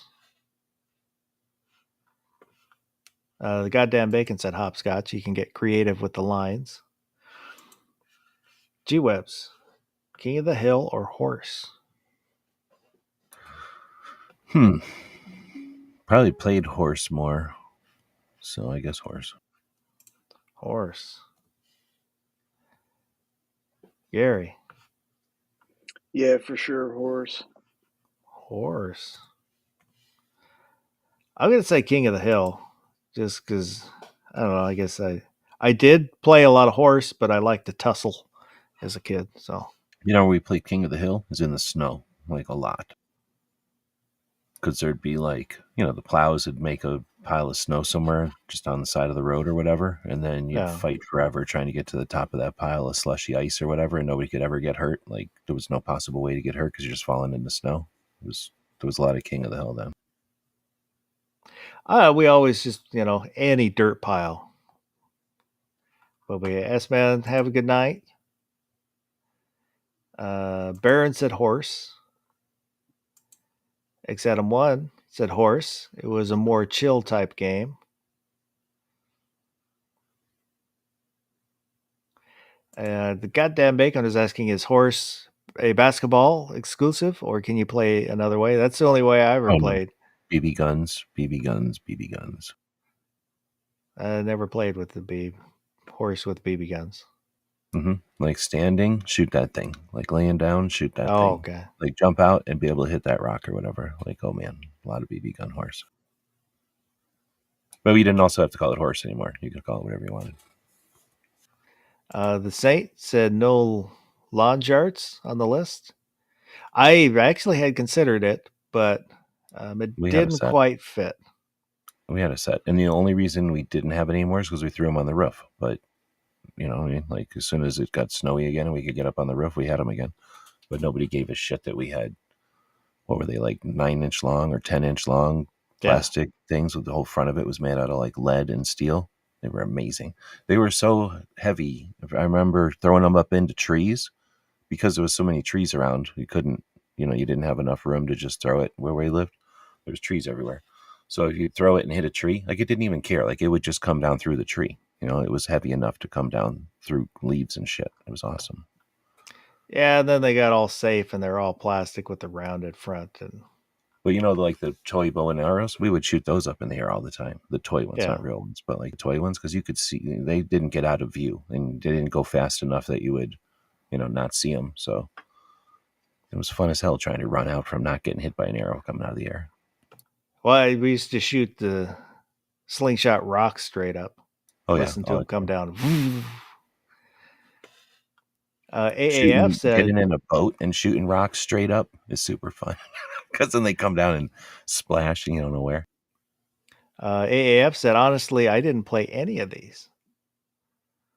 I didn't play a lot of these either. Like King, well, I guess now I'm thinking about King of the Hill in the Snow, maybe, but I never played Mother May I. Maybe in gym or something. I knew what it was, but I've never played it. And I can say hopscotch, I I've seen have. girls play hopscotch. I've never seen a dude play hopscotch ever. I played hopscotch. Maybe a little kid. Yeah, I'm grade school. Yeah. Talking somewhere in grade school. But I'm just saying, like, that was a girl thing. They would sit around coloring their hopscotch things and play with them, coloring it more than they ever jumped on it. It was definitely mostly the girls, but it was I like to do it. It was a physical challenge, so I would do it. X Adam 1 said, I've never seen lawn dart or knew anyone in my life that had one. Oh, well, we pretty much all had them, I think, except that my one friend, we lost him on his roof immediately because he had sort of a porch that had a small, like a roof. It was easy to get him on, and we couldn't go up there. And then, but the rest of us, like I say, we would have them, and then we'd go up on the roofs in the winter and get all our stuff down, get all our frisbees and balls and shit down off the roofs in the winter. So now Red Rover versus marbles, shooting and marbles. You'd go up on the roof in the snow, right? You'd wait till the snow piled up so you'd get up on the roofs, and then you'd get up there and you'd throw your shit down into the snow. So in the summer, you would just randomly find shit as the snow melted. That's the way it kind of went for a few years there. Are you going to go Red Rover or shooting marbles? Oh, me? I've never played either of these. Marbles sounds cooler. I've owned marbles, but I've never played marbles, I don't think. Gary, Red Rover or marbles? I'm kind of like with G-Web, so I owned marbles but never actually played a game with them. Played Red Rover lots of times, so I'm going for Red Rover. I think we played that in gym. That's where you hold hands and somebody has to run through and break your hands. Yeah. Break your grip or basically. Yeah. Mm-hmm. Only in gym, though. I don't remember playing that in Scouts or anything ever. X Adam 1 said marbles. Red Rover was easy for me and my friends to win. We'd go all out and hurt people in the game. Are some of these games like designed for gym teachers or like adults to figure out which ones of us are stupid or mean or something? Like, I don't know, but that was kind of the point of Red Rover is when they called your name, you ran at people you didn't like. I'm going to say marbles. I'm going to go with marbles. What's the deal there? You got like a circle and you got marbles and you throw the big marble at the other marbles and you try to knock them out of the circle, or you're trying to knock them in the circle? Yeah, you flick your shooter, the larger marble, with your thumb and knock the marble. Whatever marbles you knock out of the circle, you get to keep. Oh, okay. I remember playing shit with like coins in the army, and I figured they were pretty much like marbles, probably. When we were like bored, we'd throw pennies down, and it's kind of like shuffleboard almost. The goddamn Bacon said, I liked marbles. They ended up being a collectible too. I liked getting marbles. Like, back in the day, like you could find like what were they, drugstores? I remember where you'd buy marbles, but like there'd be places where you'd buy marbles, and they would be pretty interesting. But then I ended up just shooting them with my slingshot most of the time if they weren't amazing. X Adam 1 said we ran the weakest link in the human chain, and Red Rover ran at the weakest link. And the Saint said I like Jenna marbles. Yeah, if you're little, I bet your Red Rover is like a game that you don't appreciate because your wrist hurt from it or whatever. I'm not. I don't remember anybody ever running at me at Red Rover necessarily. Yeah, you So now generally we've take got the weak kids and put them clear on the end of the line. Dodgeball versus Simon Says. Yeah. Yeah, Dodgeball was one I wasn't sure about putting on the list, but I needed to fill out the list. So the only thing we would play close to Dodgeball, except for school, like you can't help what you have to play in school, like in gym or on rain days or whatever, when they make you do shit in the gym when it was raining. But that's the only times I ever played Dodgeball. I don't think we ever played it in Scouts because it would just get people mad at each other. Like it wasn't a game to make anybody happy. Like nobody wins in Dodgeball. Everybody fucking hates it. So, and Simon Says is lame. So I'm going to go with Dodgeball, but with Roman candles, because we definitely did that. And I don't know if you'd call that Dodgeball or not, but that's the closest thing that I can remember. well, you have to be able to catch the ball. Oh, and you can't do that with a Roman candle for sure. And you, Well, I mean, you could, but it's going to hurt. Yeah, you'd lose if you were catching it. That's a good point. So I guess I'll say Simon Says, even though I never really played it. I don't think. Simon Says. Simon Says. Gary? See, we really loved playing dodgeball, and we had a version of it because we had this in our junior high building. It was an old high school, and the gym in there was tiny, and the walls were really close to the side on three sides. So occasionally, our coach would have us play a version. He called it Ricochet Rabbit, where you were allowed to bounce the ball off a wall and hit somebody. That really made it fun. Oh, I remember playing Ricochet versions. I don't know if it was the same circumstances, but I remember hearing Ricochet Rabbit, I think, too, where you could bounce off the floor cool. and stuff. So I'm going for dodgeball. Dodgeball? Yeah. Except one said dodgeball.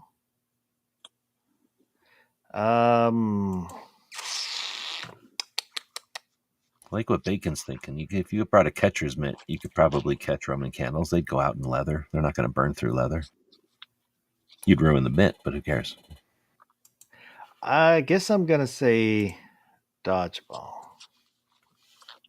If you can dodge a wrench, you can dodge a ball. I would give a vote for dodgeball just for that movie.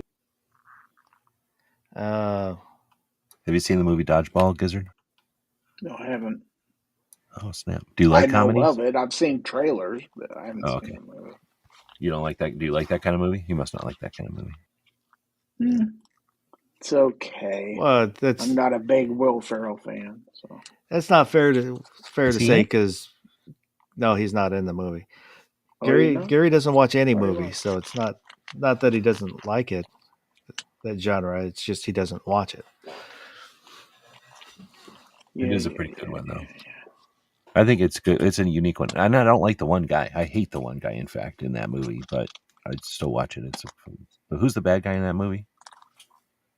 Oh, that's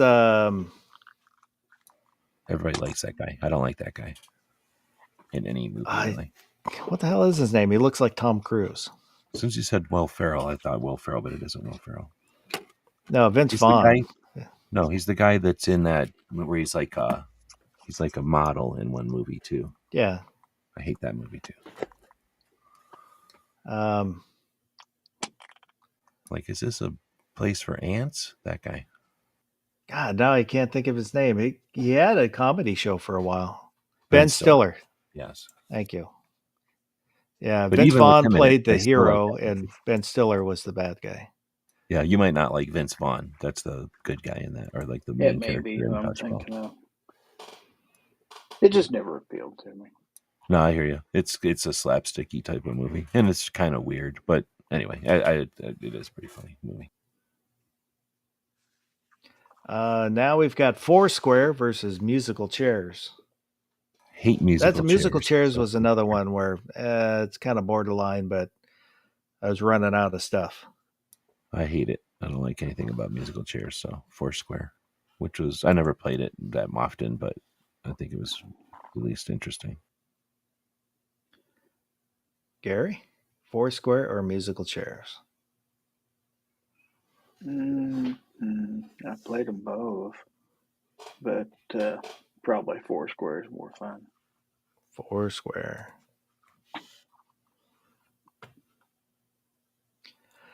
I'm going to say Foursquare also.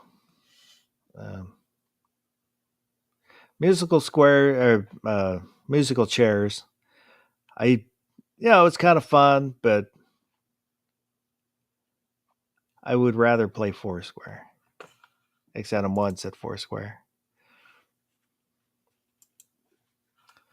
So Foursquare moves on. Now we've got Hide and Go Seek versus Kappa and Robbers. What's Cops and Robbers? Where you pretend to shoot each other. One person's a bad guy, one Cowboys and Indians, Cops and Robbers. Oh, well, that for sure. Although Cowboys and Indians we used to do back in the day too. Similar. Yeah. So you're gonna go Cops and Robbers? Yeah. I mean, you're a little kid when you're doing that, but if you count BB guns and stuff, we did it for a long time. Gary? All right. Elementary school was basically right next door to a city park that had a bunch of big trees and stuff you could hide behind, so it was perfect for hide and seek. So we used to love playing that. Hide and seek. Hide and Go Seek. I'm gonna say Hide and Go Seek, and my preferred version was Kick the Can, where you set a can out, everybody hides. Yeah, I remember that. Mm-hmm. And the finder tries to find people, and if you could get to the can and kick it before he touched you, you were free. That sounds when we play hide and go seek, one of my brothers, my brother TA, he would shimmy up the tree with no limbs on it and hide in the branches. It's like 50 feet up, or you couldn't see him and nobody could get to him.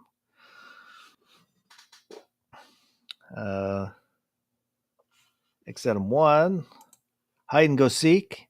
I've played that countless times as a kid. One girl so well that the cops were called. Hid so well, the cops were called, and it turned into a search party. I played one time when I was a counselor at camp, and it was dusk, and I hid in a bush, kind of laid down and then slid backwards under the bush. And as I was sitting there, I realized I was next to a ground hornet's nest. And nobody found me because nobody would come near the hornet nest. I did not get stung, luckily. I think it was late enough in the evening where the bees were starting to go to bed. But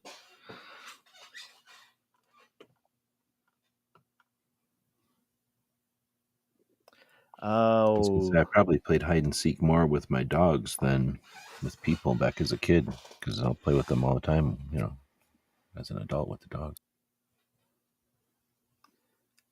So now we've got Tag versus Duck Duck Goose. Tag, the assassination game where you run around with suction cup darts at school shooting each other. Then Tag. Tag where you touch the person to tag them. That includes like freeze tag where you freeze them and then people can unfreeze you. Yeah, Duck Duck Goose is for babies. Tag is at least something we've played. And when you're talking about like freeze tag in a giant field, that was a whole nother thing. Like, you know what I mean? Like where just distance, you weren't like hiding behind stuff or like, trying to get around a tree or whatever. It's just plain distance. And that one person trying to, you learn the futility of trying to match one person against a group. Because with freeze tag, as soon as you get like 2 or 3 people, you're doomed. Like you're never going to get more than 2 or 3 people frozen. Well, then you'd have one person who could run super fast or whatever, and they'd win. Gary, Tag or Duck Duck Goose? We never played Duck Duck Goose. Tag all the time. Let's go with Tag. Tag. I'm going to say Tag also. With the dogs, what I'll do is wait till they're sleeping, and then I leave and go in another room or something. And then they'll wake up because they sense I'm not sitting there because I'm not making noise or something, or they can't smell me or whatever it is. And then, there's not that many rooms here, but they'll run around looking for me. Go ahead. Goddamn Bacon asks, can you play tag with Roman candles? Yes. Probably could.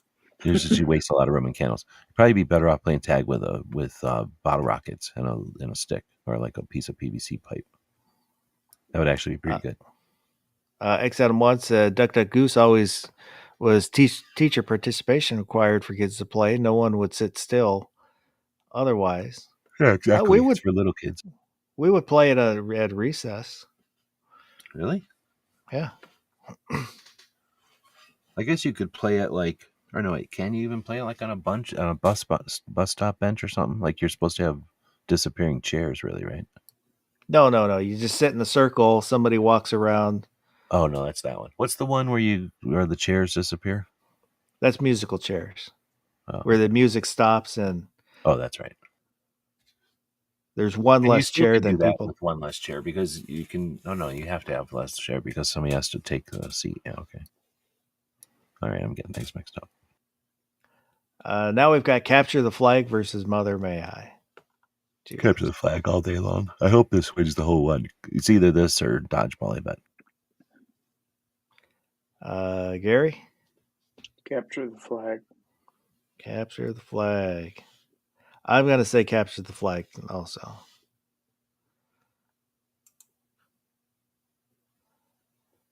Oh, so horse versus marbles.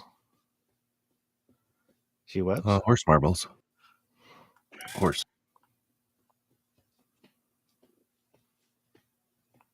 Which one? Horse. Horse. Of course. Gary? Horse. We'll play horse at the range now. I mean, shit, we would play range. If we got bored and we were out there shooting or something, we'd play horse at the range. I would say marbles, but horse is going to move on. X Adam 1 said, I didn't play either. Mother May I was always played by girls at our school. So dodgeball versus Foursquare. G-Web. I suppose dodgeball. Gary. Dodgeball. I guess I'm going to say dodgeball too. I did really like Foursquare, but. And I'd rather play Foursquare, but dodgeball is a more popular game for sure. X Adam 1 said horse. It lasted more years. 17-year-olds still play horse, but not marbles. And he said dodgeball. So hide and go seek versus tag. Tag. Gary. Hide and seek. I think this one's a good matchup. These are pretty equal games in my book. Oh, this is actually a tough choice.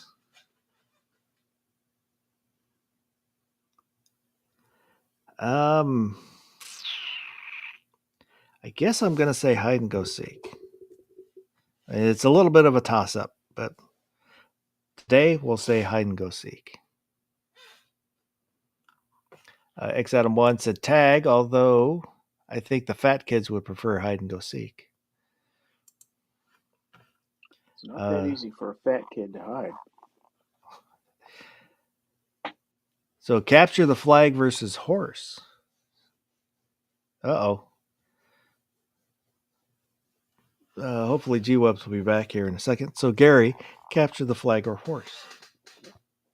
I'm going to go with horse. Horse? Of course. So G-Webs, capture the flag or horse? Horse is quicker. Capture the flag is more fun. Horse, there's only two people. Or you can play with more, but it only needs two people. So I'm going to go horse, I guess. Probably play that more often. Horse.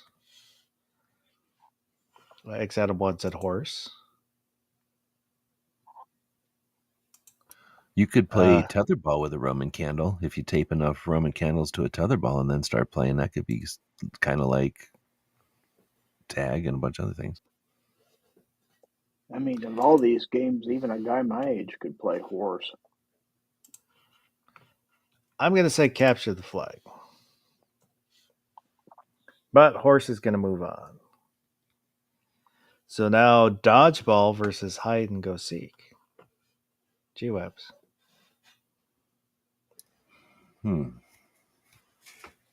What was the criteria here anyway? I'm just randomly flipping flopping all around, like just picking things. Is it supposed to be like the most popular, the one we like the most, or what? One you like the most. Which was better? Well, I don't really like dodgeball, so I'm gonna go with hide and seek. Even though I don't like it that much. Nobody gets hurt playing hide and seek. Gary. Dodgeball, hide and seek. Dodgeball. These again are kind of equal for me. I agree, but in a different, like, not near each other, but or further away from each other than the last time. Oh, shoot. I'm actually going to say hide and seek because I think, as I think back, I have more fond memories of hide and seek than I do of dodgeball. I don't have any fond memories of dodgeball. In fact, I remember fucking not liking dodgeball. But hide and seek, you can play with kids and stuff. Like everybody can play hide and seek. Like old people and kids could play hide and seek with everybody else, right? Like dodgeball, only certain people are playing dodgeball. Or I guess you have to put people against each other, right? Like you have to put little kids against little kids type of thing. X Adam wants a dodgeball, especially when it involves multiple balls and shooters. Always exciting. Well, what would you call if you had two teams of people throwing snowballs at each other? Is that still dodgeball? No. What do you call it when you have? I mean, have you already done that? We're in like a It's park a snowball or something. fight. Yeah, I guess it is just a snowball fight. It's a separate thing. I mean, it was always cool when you could catch the snowball being thrown at you and then return it. Well, I was thinking in a way it's kind of like a dodgeball game, but yeah, it's missing that element, I guess. And you can't push up a snowball and block a snowball with a snowball. Nobody does that shit. So now we've got horse versus hide and go seek. G-Webs. Horse is easier. You can play it all the time. You can do it with multiple things. Can we play horse online? There's probably a way to play horse online. Hide and seek is old fashioned. It's not even online.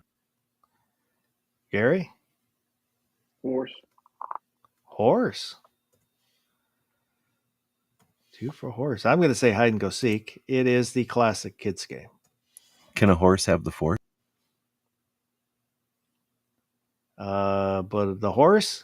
So the horse has been voted the best kids game, elementary age.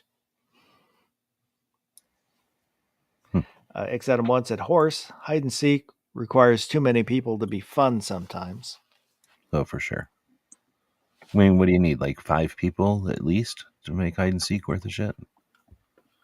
I mean, you can play with your dog and that's 2 people, but or maybe with a little kid you could play hide and seek, but and then the problem is you get too many people and you play hide and seek, and then good luck. Like, what are you gonna do? The goddamn bacon said snowball fights are all fun and games until you break out the Roman candles. No, what you do is you take your gloves off and you rub your snowball and it turns into ice.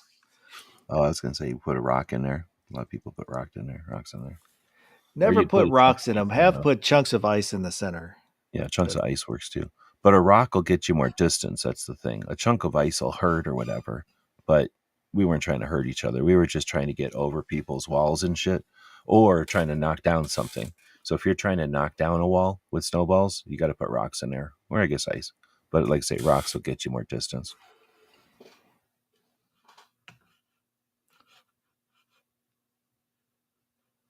Oh, let me get rid of. There we go. Oh,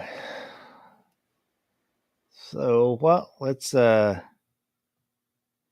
there anything new going on that I have not we haven't talked about? Yeah, just for the record, let's talk about Sharon's. Oh, Is it Give Send Go?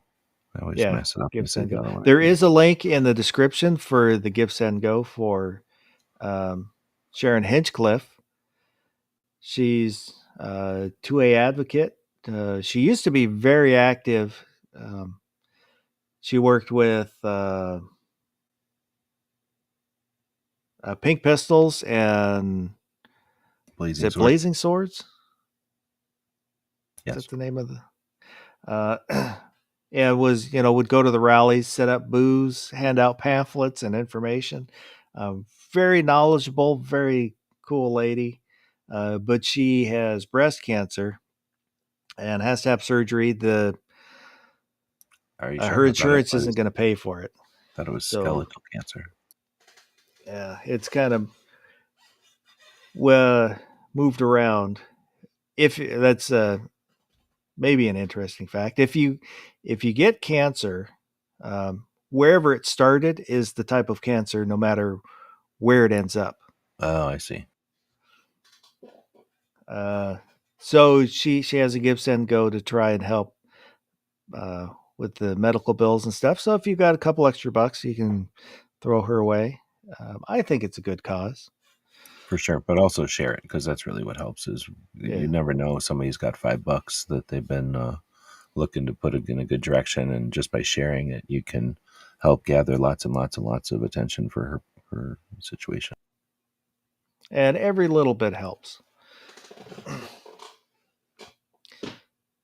Oh, yeah. I think we actually covered everything I had planned to cover for once. Well, I made sure. What's that? My interest this weekend is with the NRA meeting, the meeting part. I've seen some people who went into the meeting, but I haven't heard anything from the meeting yet. I haven't heard anything.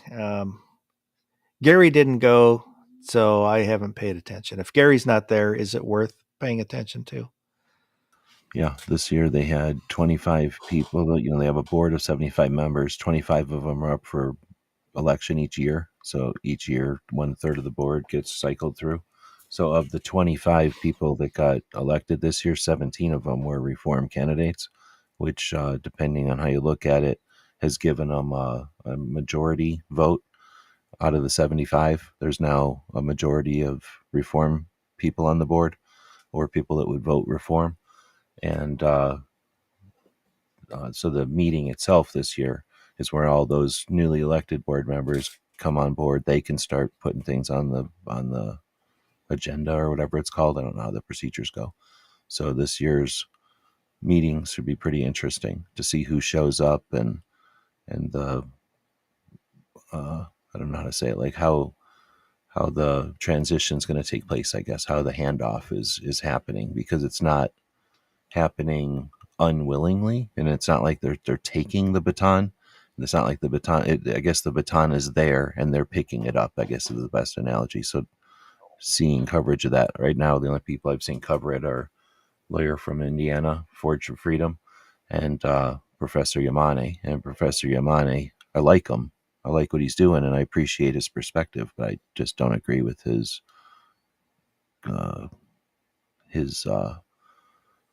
what's the word? Like the way that what he takes from it, like the way what he suggests is the results of what he sees. I don't agree with him, but at least he's got a camera there, and he's showing what what that facet of the show is all about. Anyway, I like to keep bringing that up, because we're at a time where we're witnessing the reform of the NRA, and there's a bunch of people that don't give a shit about the NRA because their heroes told them that the NRA doesn't matter, and there will be a new NRA. It's just a matter of how quickly it happens, and it will do different things, and it's just a matter of how quickly people will understand. And then guess what? As soon as it's cool again, everybody will be like, "Oh no, I always liked the NRA." So I'm hopeful. I do. Like I said, I'm hopeful for change. We'll see what happens. I'm not one of the burn it to the ground. I will say I was at first when all the stuff came out about what's his face, but after careful contemplation, um, I changed my position. There's a lot that the NRA does that is good, which there's enough of that I thought it was worth keeping, and hopefully the change can happen and will happen.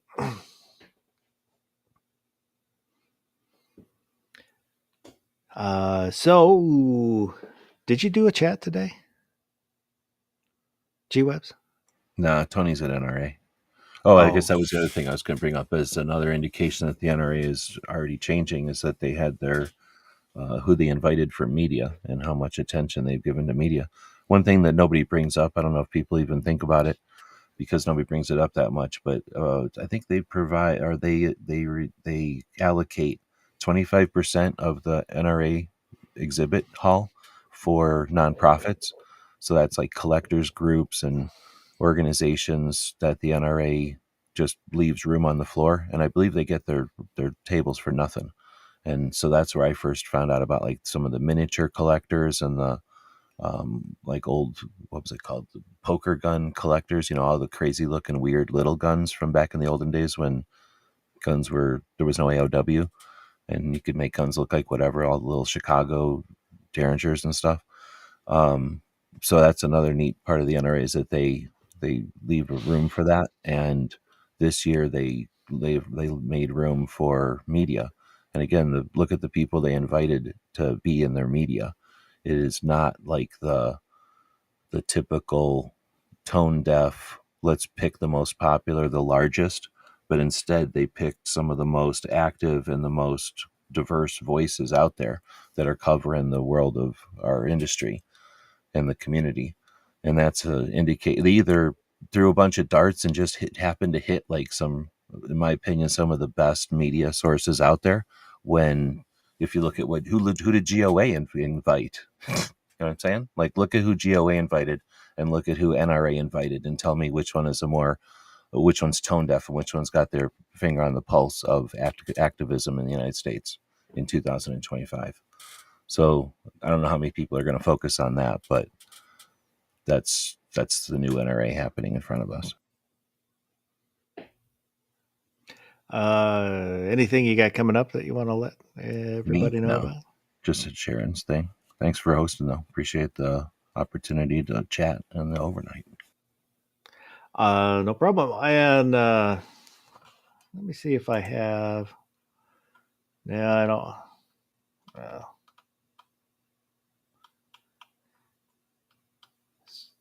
I don't have any of the Gear website promos loaded on here.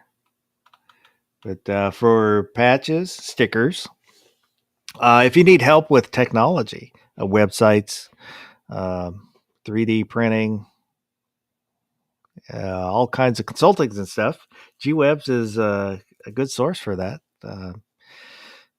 Check out the gearwebsites.com. Gary, what you got coming up? Well, let's see. I had a video this past couple of days, yesterday or day before, on a new knife from Sencut. It's 2 days ago.